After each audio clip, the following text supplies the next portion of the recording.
Então tá, galera, bora para mais um React. E hoje vamos atender um pedido aqui recorrente e que é um vídeo que vem me deixando curioso, né?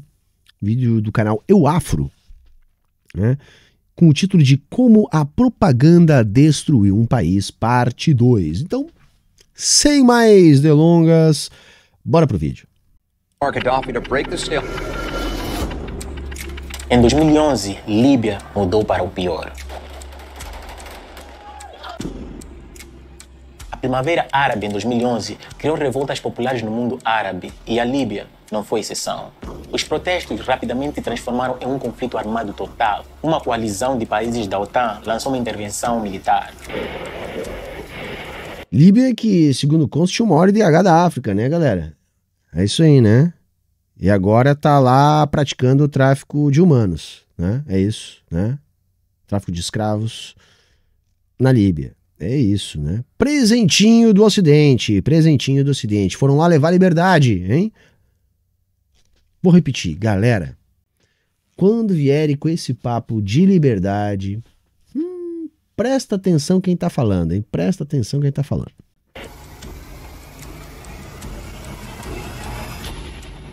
Today, I authorize the Armed Forces of the United States to begin a limited military action in Libya. Obama ordenou forças dos Estados Unidos para combaterem na Líbia. Mísseis de cruzeiro lançaram mais de 1.600 ataques aéreos. E a Líbia, que um dia ostentava o maior índice de desenvolvimento humano... Tá aí, é verdade. Aqui tem informação! Tá aí a confirmação da informação. Aqui tem informação, hein? Tem informação aqui, tá aí. A África mergulhou em caos. Atualmente, fragmentação é a melhor palavra para descrever o que está acontecendo na Líbia. Um grande número de atores efetivamente competindo uns contra os outros. Sejam milícias extremistas e muitas potências internacionais. Todos eles estão a destruir o país. Mas a questão é, o que aconteceu de facto na Líbia? Olá, seja bem-vindo. Se você é novo aqui no canal, eu me chamo Rui Júnior. E no vídeo de hoje vamos falar da queda de Gaddafi e a propaganda do Ocidente. We tried to overthrow Gaddafi by force. Que me foi sugerido por muito de vocês. Então, o vídeo está aqui, chegou e já está disponível. E se você não viu a primeira parte deste vídeo, porque existe uma primeira parte, é só clicar aqui nos cards ou no link que estará disponível na descrição da primeira parte deste vídeo. Então, sem mais delongas, vamos falar da queda de Gaddafi. Em fevereiro de 2011, a Líbia mudou para o pior. Outros países árabes, como a Tunísia, Egito e o Iêmen, nos meses anteriores experimentaram turbulência política e a mídia ocidental rapidamente rotulou esses acontecimentos como Primavera Árabe. Eles deram como certo de que era uma espécie de revolução contra a repressão. Que é tipo o que rolou em Kiev, tá, galera? Tá? E foi testado em vários outros lugares, né? E é o que a gente pode chamar também de revolução colorida, coisa do tipo assim. Então, é uma pegada jovial, né, com um discurso aparentemente, reparem bem, aparentemente diferente, né, sempre enredados em termos como liberdade, né, e procurando se ancorar num ultraliberalismo, numa liberalização de fluxos de capital, de integração com o Ocidente, e geralmente todos esses movimentos, pelo menos os mais exitosos, pioraram as condições dos países onde aconteceram, tá? E o acontecido, por exemplo, lá na Praça Maidan, na Ucrânia, né, também está nessa mesma lógica aí, né? Também está nessa mesma lógica aí. Os protestos na Praça de Tahrir contra o governo de Mubarak vieram dos mais jovens, que culparam a corrupção e o desemprego. A grande maioria das pessoas tinha 3 demandas simples, que eram justiça social, trabalho e a possibilidade de viver uma vida normal. Na Líbia, a situação era inicialmente a mesma, mas as razões que levaram o país para a guerra civil foram bem diferentes. Em 2011, a Líbia tinha uma situação política muito distinta da Tunísia e do Egito. Embora governada por um líder nacionalista, patriota e autoritário e altamente questionável, a população da Líbia, de apenas 6 milhões de pessoas, desfrutava de um padrão de vida decente, melhor do que se poderia imaginar, ainda melhor maior do que o Iêmen ou o Líbano. A indústria de petróleo e gás absorveu a maior parte da força de trabalho qualificada e das pessoas, permitindo que a nação desfrutasse da maior parte dos lucros. Como era possível? Simples, com um forte controle de Gaddafi, mantendo um controle rígido sobre questões políticas e econômicas por meio de um sistema de lealdade construído ao longo dos anos baseado em alianças, nepotismo e dinheiro. Muammar Gaddafi conseguiu manter o poder por um período de tempo extraordinariamente longo, desde 1969. Nesse ano, Gaddafi... Mas o problema, galera, assim, não é ser uma ditadura, tá? Para o Ocidente, o problema não é esse. O problema não é um controle autoritário do poder. O problema é um controle autoritário do poder não alinhado aos interesses econômicos do Ocidente. E eu vou dar 2 exemplos para vocês entenderem do que eu estou falando. Um deles é a Coreia do Sul. Né? A Coreia do Sul, lá do General Park. Né? Outro exemplo é Singapura. Ambos foram exemplos de ditaduras que serviram aos interesses geopolíticos e econômicos do Ocidente e que nunca foram questionadas. Então o problema do Gaddafi não era o autoritarismo dele, a ditadura. Tá? A questão não é sobre liberdade, a questão é quais interesses econômicos estão aí sendo pautados, tá, galera? O início da República da Líbia, depois de sobreviver a vários ataques dos Estados Unidos. Na década de 80, Gaddafi gradualmente normalizou e organizou sua relação com o Ocidente. E, no início dos anos 2000, ele era visto como um chefe de Estado duro e alguns líderes europeus até toleraram com pactos de acordos não escritos, como, por exemplo, o controle de imigrantes líbios. Naquela época, na Líbia, não houve tumultos significativos e a descendência popular foi limitada a alguns elementos extremistas. De qualquer maneira, as revoltas tunisianas e egípcias convenceram um dos países do Golfo Árabe, o Catar, de que era possível derrubar o poder de Gaddafi de fora, contando com a ajuda das forças islâmicas moderadas na Líbia. O Emirado do Catar se apresentou ao mundo como um país a favor da queda das... Assim... Não dá para culpar o Catar, tá, galera? Eu não culparia o Catar. Eu acho que os interesses vão para muito além, tá? E a Líbia foi operada por uma colisão, na minha avaliação, do Ocidente, tá? Uma colisão do Ocidente que operou ali uma revolução colorida, tá? E instrumentalizou o povo para viabilizar a queda do Gaddafi.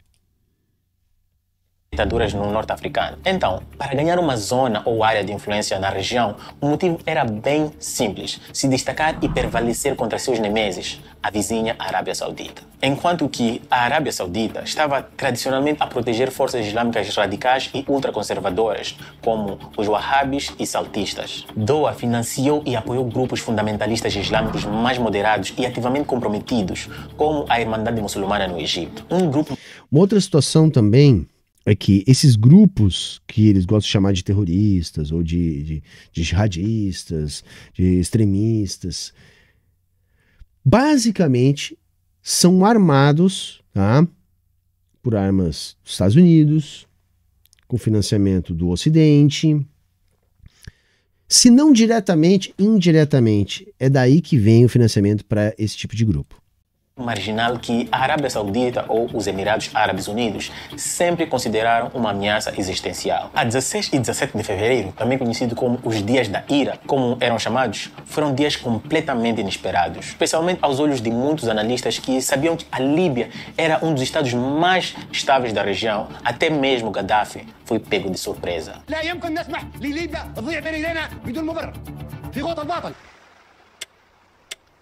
Tudo começou aqui, no leste, em Cirenaica, na cidade de Benghazi. Ficou muito claro que os eventos que foram acontecendo no leste da Cirenaica era algo diferente de uma simples revolta e muito mais complexa do que uma simples insurreição local. Isso foi comprovado por fatos como as ações coordenadas e a grande disponibilidade de armas que circulavam, coisas que demonstravam claramente que havia a presença de um grupo e de um plano. A verdade é que não devemos... De onde é que vem, né, esse treinamento? De onde é que vem essa linha de ação? De onde é que vem essas armas, né? Essas coisas não caem do céu, gente. Ainda mais num país que tinha um regime com um tipo de controle que exercia o Muammar Gaddafi. Devemos subestimar as reações rápidas de alguns governos europeus, em particular o francês e o britânico, que constantemente apoiavam os rebeldes. Mas, mais especificamente, o ex-presidente francês, Nicolas Sarkozy, que foi convencido por seu conselheiro pessoal e amigo Bernard-Henri Lévy de que na Líbia, com o surgimento da chamada Primavera Árabe, havia uma janela de oportunidade para derrubar Gaddafi, uma oportunidade que poderia oferecer aos franceses acesso a um mercado riquíssimo, tanto para o setor energético quanto para o setor militar. Nas televisões... Vamos lembrar que a França, ela depende, a economia francesa depende das suas colônias e ex-colônias até hoje. Então, assim, ou das suas colônias ou daqueles países que sustentam governos fantoche pró-França. Tá? Então, é muito bonitinho a gente ver os governos franceses tendo uma postura progressista para dentro do continente europeu, sendo que eles até hoje sustentam esse tipo de relação. Jornais e rádios começou a se espalhar uma narrativa em torno da crise na Líbia, baseada na lógica de que o regime de Gaddafi estava reprimindo em sangue uma revolta pacífica e popular. Essa narrativa começou a se espalhar a partir do Catar, que transmitiu imagens de violência, destruição, raiva e morte de forma sistemática, a ponto de convencer a opinião pública europeia de que Gaddafi havia desencadeado um massacre com o objetivo de manter o seu poder e privilégios. Touching down the first humanitarian air bridge bringing the injured out of Libya. This flight landed in Qatar, a row of ambulances ready to take the wounded to hospital. As notícias no Catar eram como a Força Aérea da Líbia bombardeou indiscriminadamente áreas urbanas de Cirenaica, criando milhares de vítimas entre os civis. Além disso, a mídia falava de mercenários sobre a folha de pagamento de Gaddafi, que estavam cheios de Viagra e eram culpados de estupros e protestos contra a população, algo que, na verdade, até hoje não foi provado. You watch the videos tonight and watch the program tonight, ask yourself this: who do you believe? The dictator's words or your own eyes and ears? Ironicamente, no entanto, se cria uma narrativa, gente, e aqui no Brasil a gente não viu nas nossas emissoras, né, com essa intensidade, mas dá para puxar na memória vários momentos onde isso também chegou aqui para nós. Se pinta um monstro, né? Da mesma maneira que se pintou uma situação em relação à Al-Qaeda, antes se pintou em relação à própria questão da Primeira Guerra do Iraque, depois a Segunda Guerra do Iraque. A mídia é um instrumento de guerra, gente. Você precisa convencer as pessoas, né, de que a barbárie é justificável. E é a mídia que faz isso. Constrói essas narrativas. E aí a gente consome, né? Porque, vejam, existe um monopólio global, tá, de mídia que compra notícias e reproduz para o mundo inteiro. Tá? Esses monopólios são extremamente poderosos, porque as emissoras de rádio e TV não têm condições de estarem em todos os países. Elas compram essas coisas. Então quem controla esses conglomerados controla a narrativa e, por que não dizer, a mentalidade, a crença das pessoas. E assim são impostos interesses que justificam as maiores barbaridades. Né? Da mesma maneira que o nosso amigo aqui está dizendo que nada do que foi dito a respeito desses supostos estupros foi provado na Líbia, da mesma maneira que a gente tem aquela situação caricata das armas químicas do Iraque, que justificaram uma brutal intervenção militar e jamais foram encontradas, porque é lógico, sequer existiam, né?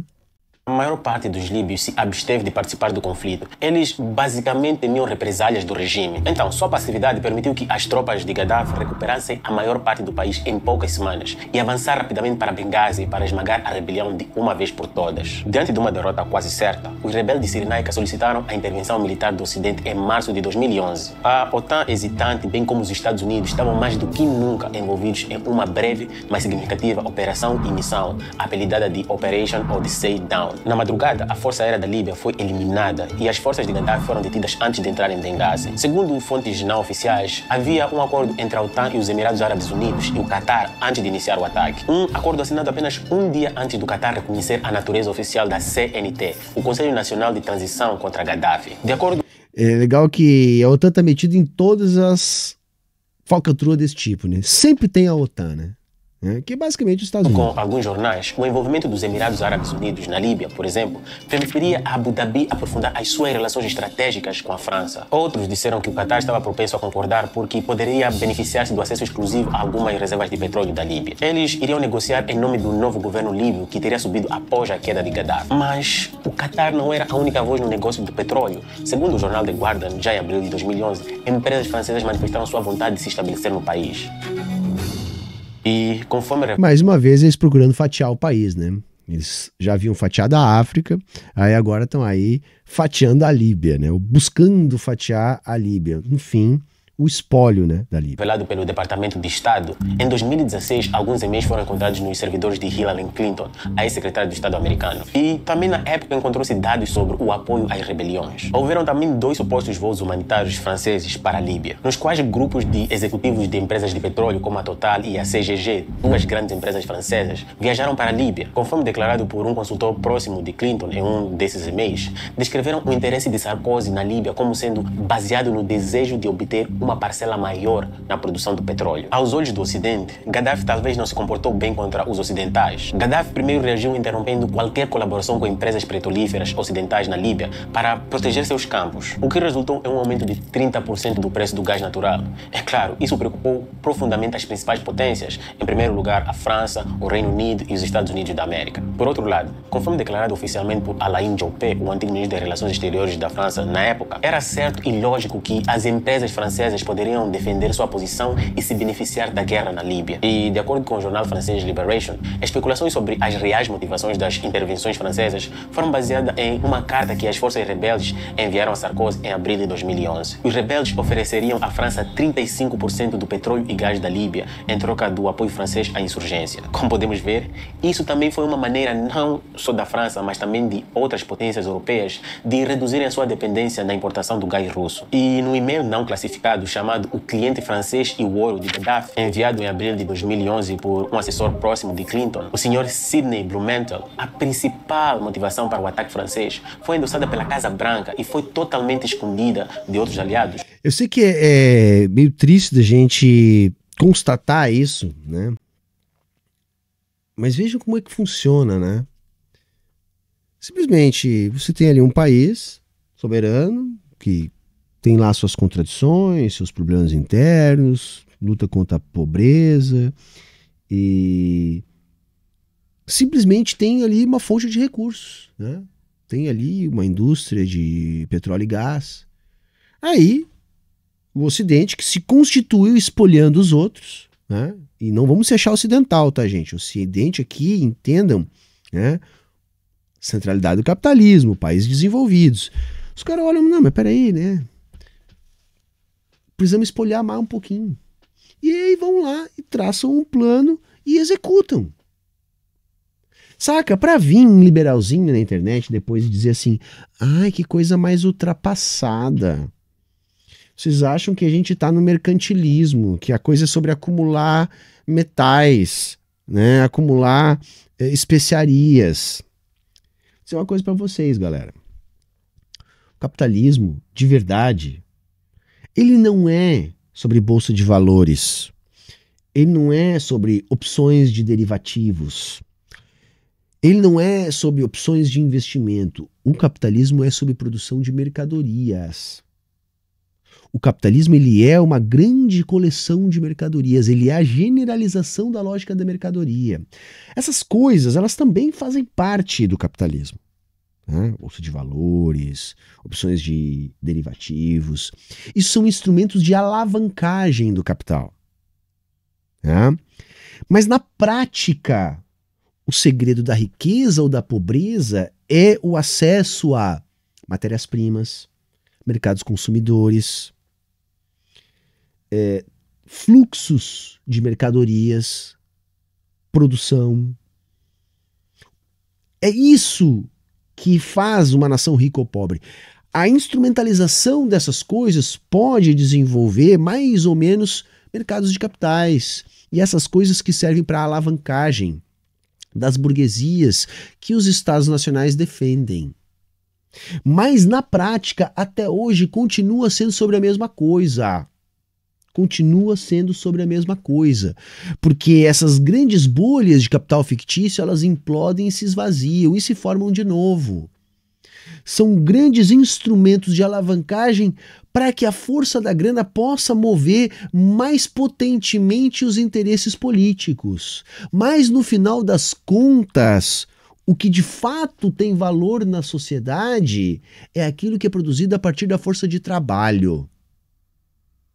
O valor no capitalismo se reproduz a partir das ações da força de trabalho na produção de mercadorias.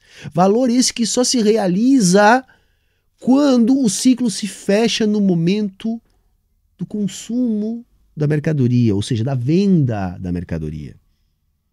Tá? Então vamos seguir. Como a Itália ou a Alemanha. E, de acordo com um outro relatório, a França atacou a Líbia porque a intenção de curto prazo de Gaddafi era substituir o franco africano, o CFA, nos territórios africanos franceses com uma nova moeda local. Imagina, uma nova moeda poderia ter dado aos países da África francófona uma alternativa para poderem alcançar a independência econômica da França. O e-mail em curto prazo foi que as A maior parte dos países daquela região até hoje não tem moeda soberana, gente. Tá? Vejam, estabelecer uma moeda soberana, gente, é o último, ou um dos últimos, estágios de construção de soberania nacional no capitalismo. Nenhum país é soberano sem moeda soberana, sem moeda estável. E moeda soberana significa emitir a própria moeda, significa precificar seus títulos públicos na moeda emitida, significa um sistema bancário estável, ou seja, que não fique colapsando a todo momento, por ausência de dívidas externas, né, de moeda estrangeira, né, para manter os fluxos comerciais. Então não é algo tão simples de fazer, saca? Você tem que ter um sistema bancário estável, moeda própria e títulos precificados dessa moeda. E principalmente, esse sistema bancário tem que absorver esses papéis, esses títulos públicos. Tem que dar liquidez a esses títulos públicos. Isso constitui o que a gente chama de moeda nacional. Não é a mesma coisa que moeda forte ou moeda conversível. Isso são outras coisas. A moeda, ela precisa disso. Por exemplo, a Argentina. A Argentina não consegue estabelecer uma moeda nacional porque não consegue dar vazão para os seus papéis. Emite a própria moeda, precifica papéis na sua moeda, mas esses papéis precificados na sua própria moeda não têm liquidez no mercado bancário.